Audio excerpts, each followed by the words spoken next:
Menjadi pemimpin bukan hanya soal jabatan, tapi soal keberanian. Keberanian untuk berkata, tidak, saat banyak yang memilih diam. Hari ini, kita bicara tentang dua sosok gubernur, yang bukan hanya memimpin, tapi berdiri di garis depan menghadapi ancaman, demi rakyat. Deddy Mulyadi bukan nama asing bagi masyarakat Jawa Barat. Ia bukan hanya dikenal karena gaya khas Sundanya, tapi juga karena keberaniannya bersuara lantang, membela rakyat kecil, dan menolak tunduk pada tekanan elit. Dari Bupati Purwakarta, Wakil Ketua DPRD Jabar, hingga kini menjabat sebagai Gubernur Jawa Barat, Deddy tak pernah berubah. Tetap belak-belakan, tetap turun ke lapangan, tetap berpihak pada rakyat. Udah kapain, Cok?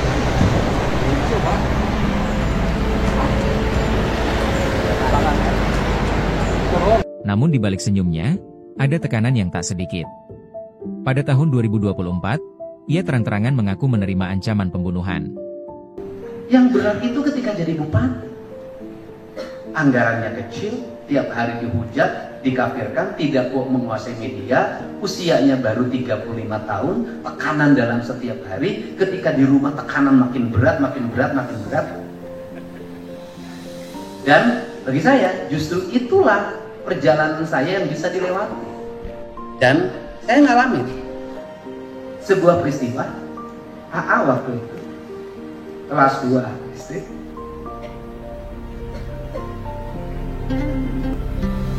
AA tuh lari ke saya bawa stiker. Kemudian dia mengatakan, ayah mau dibunuh. Dan saya paham psikologi waktu itu, lahir kebencian pada kelompok tertentu. Bencinya hanya luar biasa. Kenapa? Karena ayahnya terus-menerus diancam dan dihina. Dan saya mengatakan, sabar, ini adalah cara untuk melewati itu. Dan bisa melewati masa sulit itu dengan baik. Jadi Aula itu hidup dalam trauma psikologi yang berat, yaitu mengalami tekanan melihat ayahnya dicaci maki, dihina, dilemparin pakai batu, melihat rumah dinasnya dilemparin pakai batu. Ancaman itu muncul usai ia membongkar kebijakan-kebijakan janggal dan praktik-praktik kotor yang selama ini dianggap wajar. Ancaman bukan hanya dari orang tak dikenal. Bahkan, beberapa datang dari kelompok yang mengaku ormas, yang merasa terusik karena praktik premanisme mereka mulai terganggu. Deddy menyebut, premanisme berkedok ormas bukan hanya merugikan rakyat, tapi menciptakan iklim ketakutan di tengah masyarakat. Dan ia, sebagai pemimpin, memilih untuk melawan. Artinya, saya tuh nggak akan terpengaruh oleh ancaman siapapun. Saya akan terus tegak lurus, bekerja, kemudian menurunkan atau bila perlu Jawa Barat zero premanisme, kemudian terus bekerja membenahi lingkungan, bekerja menutup tambang-tambang ilegal, dan bekerja. Aksinya ini membuatnya jadi sasaran utama. Tapi Deddy tak sendiri. Dukungan rakyat mengalir deras.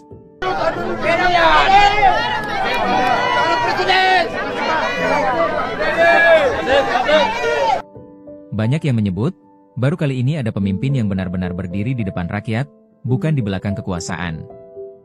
Bagi Deddy, ancaman hanyalah konsekuensi dari keberanian.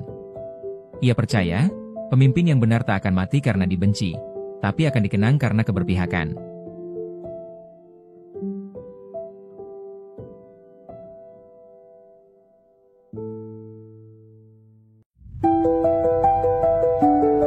Basuki Cahayapurnama, atau Ahok. Gubernur DKI Jakarta yang mewarnai babak baru dalam sejarah politik Indonesia. Jujur, keras, dan tanpa basa-basi.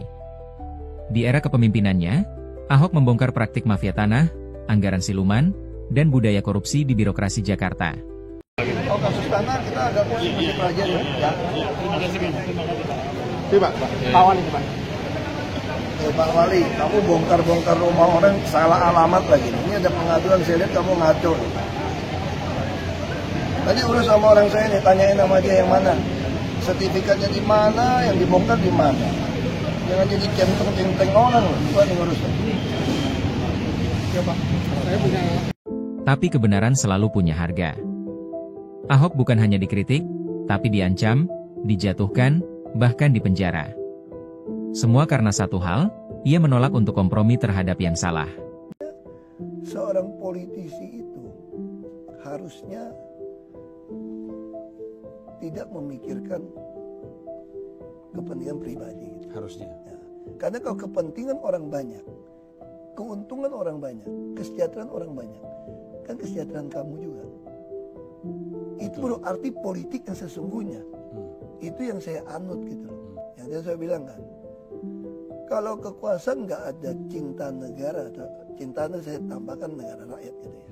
Nggak ada cinta negara, cinta rakyat, pasti kasar dan sembrono dan mungkin korup. Tapi kalau Anda memiliki hati cinta negara, cinta rakyat, tidak memiliki kekuasaan, itu juga sentimental dan kurang darah.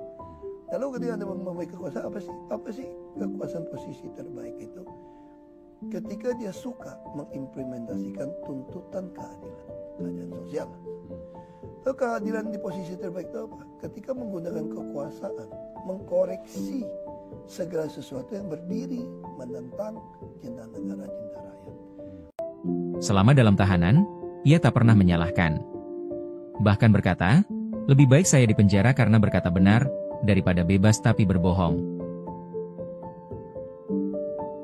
Mereka bukan malaikat, bukan juga manusia sempurna. Tapi ketika banyak yang memilih diam, mereka justru melawan demi kebenaran.